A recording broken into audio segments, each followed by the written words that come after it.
Hey, Stardew Valley. It is our game of the week, and it is that time, folks, for our weekend review. Now, here's the deal. I mentioned this last episode. I think Stardew Valley is in a tough situation because it's sort of competing with Minecraft right now. Those are the two games I'm playing, and so I have to decide every time I sit down, do I want to play Minecraft or do I want to play Stardew Valley? Because they're very similar. They're both kind of cozy games where you build a neat world. They both have a heavy resource collection and crafting focus.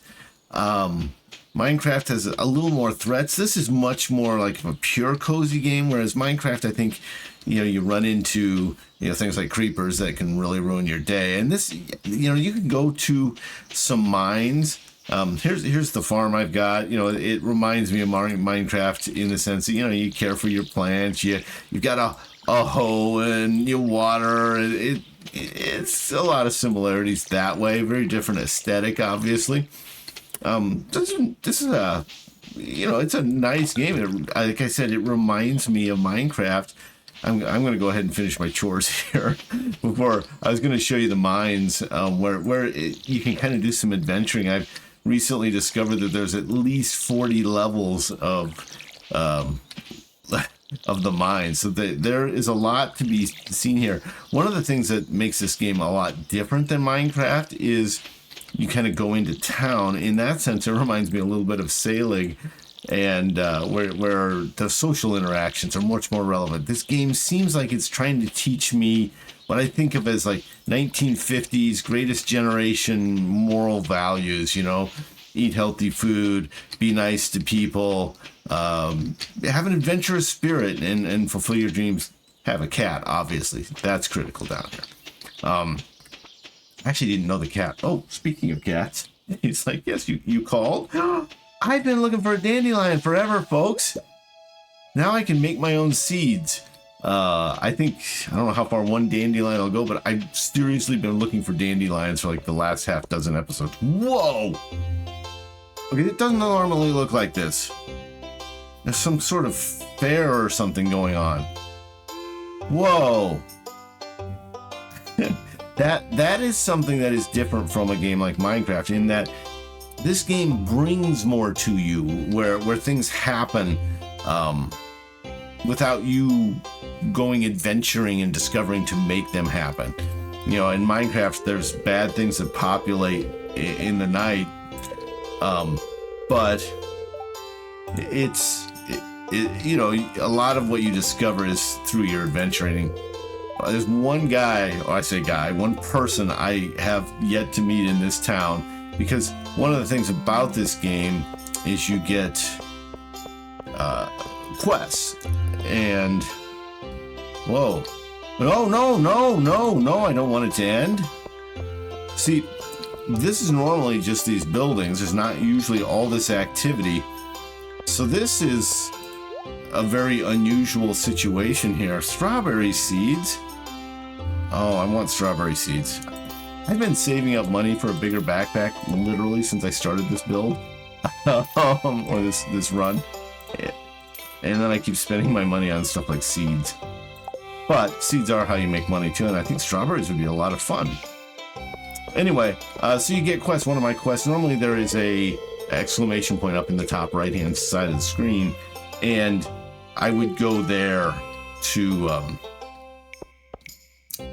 see how I'm doing on my quest. But at the moment you can't see it because I'm in some sort of special instance here. Whoa, do you think everybody... Whoa! There's an actual egg hunt. See, I've not run in... Minecraft has the occasional wandering villagers or, random guys with crossbows that seem to want to...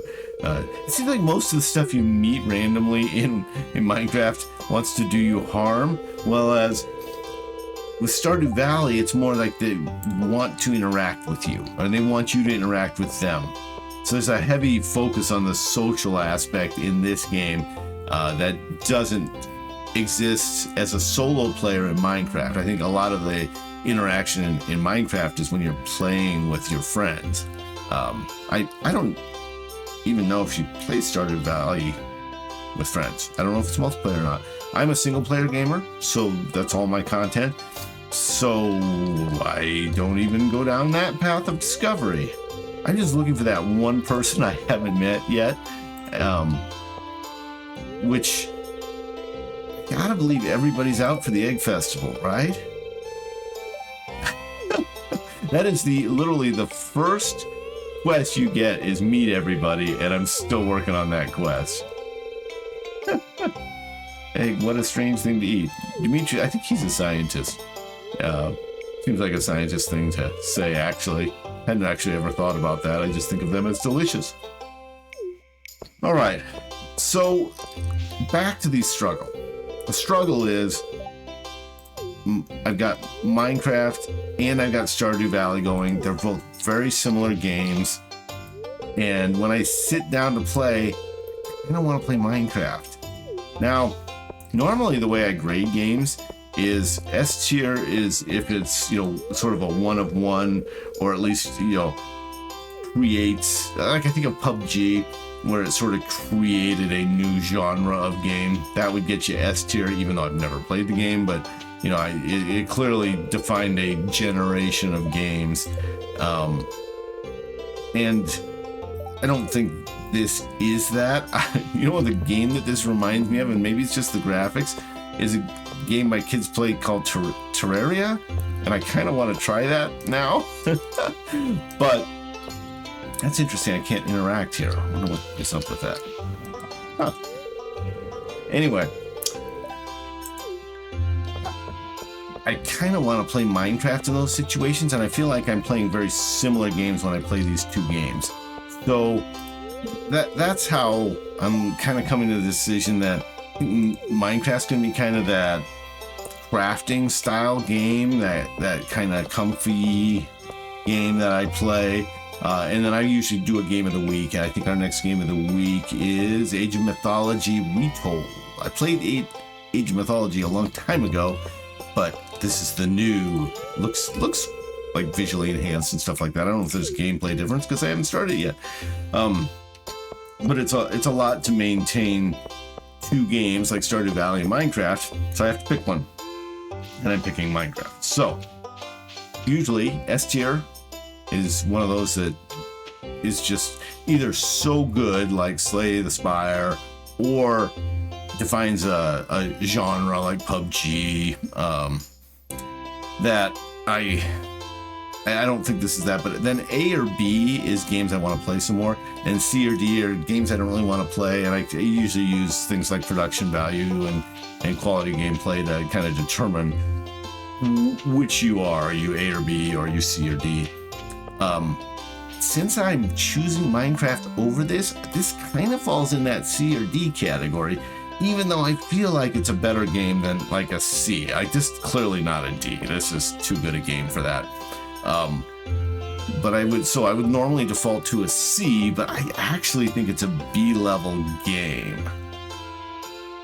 Oh my goodness. But if I stick to I think for me right now, I've played a lot of cozy games lately. If you go back and, it started with Salix, which I played completely wrong and I didn't even do a weekend review of. But I played a ton of cozy games lately, and I think because of that, this is going to fall into the C category for me, and rather than giving it a B. Even though if I had run across this before all those cute cozy games, maybe it would have been a B, because I didn't know I needed these in my life. But this person really wants to chat with me, or not, or won't talk to me. Literally won't talk to me. It's funny how you can totally read a social cue wrong. Okay, so I'm going to go ahead and give Stardew Valley a C. Gosh, that feels too low. I'm going to change. I'm just going to break the rules. I'm going to give it a B. It doesn't feel like a C-level game. There's too much there. If this were just walking around and farming, I think it would be a C. But it brings so much like this egg hunt into the game. It's so fully developed and mature that I'm going to give it a B. It gets a B. All right. Hey, like, comment, subscribe. They all help the channel and are much appreciated. We'll catch you on the flip side. Have a great day, great life, play great games. We'll see you later. I realized I forgot to do the egg hunt with you guys. I decided to throw it in at the tail end here. Let's do it. I don't know what it is. I've never done it before. Time for the highlight of today's festivities, the annual spring egg hunt. Not Easter. Calm down now, kiddos. And find the most eggs and take home the exclusive prize. Now, am I competing against the kids? Or am I even competing? Sure. I assume I get to play. Let the egg hunt begin. Yeah, I get to play. Am I just a kid? I guess I am pretty young in this. There's one, right? Is that an egg? Oh yeah, that's an egg. I got my first egg. Okay, I get it. I get it. There's an egg over here. I wonder how many I need to be competitive. That's the end of the world. As we know it, there's an egg. I want to get that egg. Boom. Okay. Okay, this is fun. I'm glad I gave it a B. I would have felt... Oh, there's an egg. Can I get to it? I can't... I gotta get over there. Well, they really hid that one well. Now, I assume the eggs are disappearing, so... Like, other people are collecting the eggs too, and I will be missing out soon. Okay, there's an egg. Boom. I wonder what a good score is. Like, you got 6, fantastic. Or is it like, normally people get at least 28. Okay, well, there's an egg. And a bottle of hooch. Oh. Oh. It's too short. Wow, look at all these eggs. I don't even know how many I got. I should have been counting, I suppose. See, there's Lewis always trying to enforce those 50s values on us.